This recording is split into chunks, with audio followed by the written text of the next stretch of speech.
ఒక్కసారి ఎక్కి కూర్చున్నాడంటే 5 ఏళ్ళు ఆడి చెప్పింది చేయాల్సిందే. డిసైడ్ చేసుకో, నిన్ను ఎవరు పరిపాలించాలో. డిసైడ్ చేసుకో, నీకు ఎవరు కావాలో. వాడా, వీడా, ఇంకెవడైనా. ప్రతినిధి 2 సినిమా మూర్తి గారి ఆధ్వర్యంలో ఒక బ్రహ్మాండమైన సినిమా తీసుకొచ్చారు. ఓటు విలువ. మీరు మంచి నాయకుడి చేతల్లో, మంచి పార్టీ చేతల్లో మీ ఓటు గారి పెట్టగలిగితే, మీ ఓటుని పెట్టుబడిగా పెట్టగలిగితే అది మీ జీవితాలను మార్చేస్తుంది. ఈరోజు ఒక ఓటు అనేది మీరు చాలా తేలిగ్గా తీసుకుంటున్నారు. మీ ఓటు వల్లనే ప్రజాప్రతినిధులు గెలుస్తున్నారు. ప్రభుత్వాలు ఏర్పాటవుతున్నాయి. ఏర్పాటైన ప్రభుత్వాలు ప్రజా విధానాలు తీసుకొస్తున్నాయి, పబ్లిక్ పాలసీస్ తీసుకొస్తున్నాయి. ఆ పబ్లిక్ పాలసీసే మిమ్మల్ని ఎంపవర్ చేస్తున్నాయి. మీరు ఎంత కష్టపడినా ప్రభుత్వ విధానాలు సహకరించకపోతే మీ అభివృద్ధి కానీ, సంక్షేమం కానీ, సాధికారత కానీ జరగదు. అందుకనే మళ్ళీ చెప్తున్నా, ఓటు విలువ చాలా ముఖ్యం. ఓటు వేయకుండా పోవడం ఒక మాటలో చెప్పాలంటే దేశ ద్రోహమే అవుతుంది. మీకు మీరు నష్టం చేసుకునేలా అవుతారు.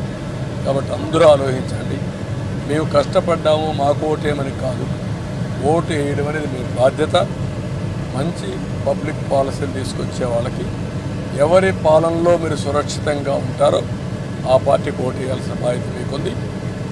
అందుకే మళ్ళీ కోరేది 13వ తారీఖు ఎవ్వరు ఏమారకుండా ప్రతినిధి సినిమా కూడా చూసి తద్వారా ఒక్కసారి ఎక్కి కూర్చున్నాడంటే 5 ఏళ్ళు ఆడి చెప్పింది చేయాల్సిందే. డిసైడ్ చేసుకో, నిన్ను ఎవరు పరిపాలించాలో. డిసైడ్ చేసుకో, నీకు ఎవరు కావాలో. వాడా, వీడా, ఇంకెవడైనా. ప్రతినిధి 2 సినిమా మూర్తి గారి ఆధ్వర్యంలో ఒక బ్రహ్మాండమైన సినిమా తీసుకొచ్చారు. ఓటు విలువ. మీరు మంచి నాయకుడి చేతల్లో, మంచి పార్టీ చేతల్లో మీ ఓటు గారి పెట్టగలిగితే, మీ ఓటుని పెట్టుబడిగా పెట్టగలిగితే అది మీ జీవితాలను మార్చేస్తుంది. ఈరోజు ఒక ఓటు అనేది మీరు చాలా తేలిగ్గా తీసుకుంటున్నారు. మీ ఓటు వల్లనే ప్రజాప్రతినిధులు గెలుస్తున్నారు. ప్రభుత్వాలు ఏర్పాటవుతున్నాయి. ఏర్పాటైన ప్రభుత్వాలు ప్రజా విధానాలు తీసుకొస్తున్నాయి, పబ్లిక్ పాలసీస్ తీసుకొస్తున్నాయి. ఆ పబ్లిక్ పాలసీసే మిమ్మల్ని ఎంపవర్ చేస్తున్నాయి.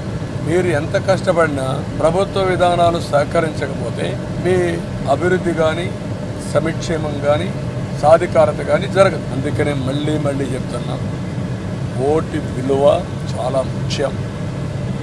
ఓటు వేయకుండా పోవడం ఒక మాటలో చెప్పాలంటే దేశ ద్రోహమే అవుతుంది. మీకు మీరు నష్టం చేసుకునేలా అవుతారు. కాబట్టి అందరూ ఆలోచించండి. మేము కష్టపడ్డాము, మాకు ఓటేమని కాదు. ఓటు వేయడం అనేది మీ బాధ్యత. మంచి పబ్లిక్ పాలసీలు తీసుకొచ్చే వాళ్ళకి, ఎవరి పాలనలో మీరు సురక్షితంగా ఉంటారో ఆ పార్టీకి ఓటు వేయాల్సిన బాధ్యత మీకుంది. అందుకే మళ్ళీ కోరేది 13వ తారీఖు ఎవ్వరు ఏమారకుండా ప్రతినిధి సినిమా కూడా చూసి తద్వారా చైతన్యవంతులై ఓటు వేయాల్సిందిగా అందరికీ